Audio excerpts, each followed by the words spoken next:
Don't panic. Keep speaking Portuguese. This podcast is especially designed to help you improve your Portuguese skills through natural conversations about music, culture, Brazilian expressions and habits, stories, travel, and much more. My name is Hugo Araújo. And I am Erica. And today you're gonna listen to something very funny that happened to me a few years ago, but at that moment, it was not funny at all. So fasten your seatbelts and have fun.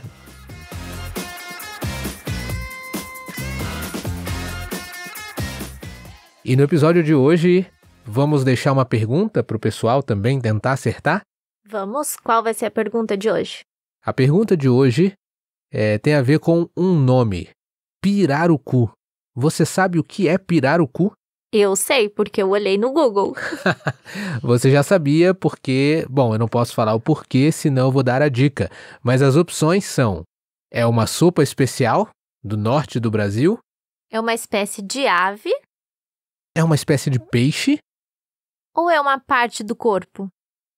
O que você acha?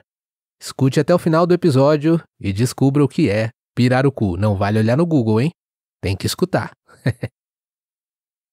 Mas para você entender o que o pirarucu tem a ver com o episódio de hoje, e aí estará a dica também para você encontrar a resposta da pergunta, eu vou continuar uma história que eu comecei em um outro episódio sobre uma viagem ao Amazonas. O episódio de hoje tem a ver de novo com aquela nossa viagem ao Amazonas. Você lembra o que aconteceu logo no primeiro dia que a gente chegou lá? Acho que foi o primeiro dia ou a primeira noite, lembra? Foi no primeiro dia e eu me lembro como se fosse ontem. Mais uma experiência trágica comigo, né? Você só apronta, né? Não, aprontam comigo, eu diria. Aprontam comigo, porque o que acontece? A gente foi comer na casa dos nossos anfitriões e nos deram um certo tipo, eu não lembro exatamente qual era o tipo, mas era um tipo de peixe e disseram que não tinha espinha. Lembra disso? Sim, eu me lembro, mas uma pessoa normal come um peixe tomando cuidado. Não é que eu não tome cuidado, mas quando eu era pequeno, quando minha mãe dizia pra mim que o peixe não tinha espinha, eu entendia que eu podia mastigar bem e engolir, que mesmo que tivesse algumas espinhas, eram poucas e pequenas, fininhas, então não iam me fazer mal. Mas enfim, o que aconteceu foi que eu estava lá, comendo bem naturalmente, e sem preocupação, porque haviam me dito que não tinha espinha aquele peixe, era bem tranquilo, quando de repente... Eu acho que foi na primeira colherada da sopa. Não foi primeira colherada também, eu devia dar umas 2 ou 3, mas foi logo no início. Eu engoli um espinho e ficou entalado na minha garganta. Na verdade, eu não engoli, né? Ele ficou entalado e aí começa o desespero, né? Eu queria colocar aquilo pra fora e vinha cada um com uma ideia pior do que a outra, né? Alguns querendo que eu colocasse pra fora, outros querendo que eu engolisse o espinho.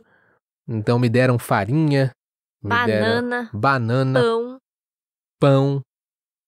Eu tô repetindo o que você tá dizendo, né? É. Mas sim, é o que eu lembro. Me deram de tudo pra tentar engolir a espinha. E aí quando viram que não ia descer, supostamente, aí tenta botar pra fora agora. Aí eu fui ao banheiro e fiquei tentando colocar aquela espinha pra fora, tentando desengasgar, mas doía muito e parecia que ainda tinha alguma coisa entalada na minha garganta. Pode falar. Aí depois de um tempão tentando fazer ela descer ou ela subir, você resolveu ir no hospital, no médico, porque tava com muita dor. Não, a gente resolveu desistir por aquela noite. Eu fui dormir com aquela sensação horrível de... parecia que eu tinha engolido um porco-espinho. Tava entalado na minha garganta. Mas aí no dia seguinte, certo? Na manhã seguinte, a gente foi no hospital porque aquilo ainda estava doendo muito. Aí o hospital não quis me atender, aquele hospital. Aí tivemos que ir num especialista, que é o otorrinolaringologista. É um nome bem feio, mas é assim que chamamos aqui, o especialista em garganta, nariz e coisas do tipo.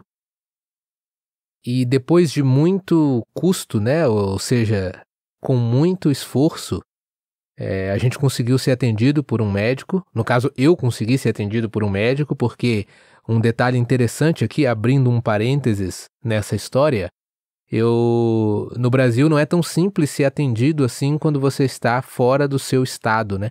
Apesar do Brasil ter um sistema único de saúde, o vulgo denominado SUS, quando você não está na sua região, na sua vizinhança, você não consegue um pronto atendimento em outro lugar, como a gente estava viajando, né? Não foi tão fácil conseguir atendimento, a não ser que fosse uma emergência. E para mim era uma emergência, mas nem para todo mundo era assim, uma emergência mesmo, né? Mas enfim, consegui ser atendido pelo otorrinolaringologista e quando ele olhou, examinou minha garganta, a notícia foi que não tinha nada ali. Então, isso foi o mais incrível. Na verdade, ele não conseguia enxergar de tão machucada que estava, me passou um remédio e eu tive que tomar 3 dias esse antibiótico. E durante 3 dias você ficou sem falar. Ainda bem que você sabe língua de sinais, né? Dá pra acreditar que eu fiquei 3 dias praticamente sem falar? Praticamente não, acho que eu fiquei sem falar mesmo, né? 3 dias. Bom, vocês me conhecem apenas em poucos episódios e acho que já deu pra perceber que eu falo bastante, né? Bastante.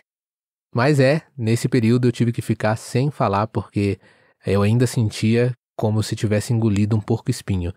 Mas o remédio foi forte mesmo, porque em 3 dias, depois que eu tomei o último comprimido, a dor parece que sumiu instantaneamente. Foi uma coisa mágica, assim, foi muito, muito bom, foi um alívio.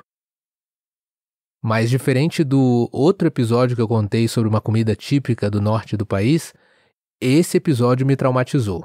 E aí, daí pra frente, eu fiquei com muito medo de comer peixes. E sempre comi peixe bem tranquilo, sem medo de espinha, sem problemas.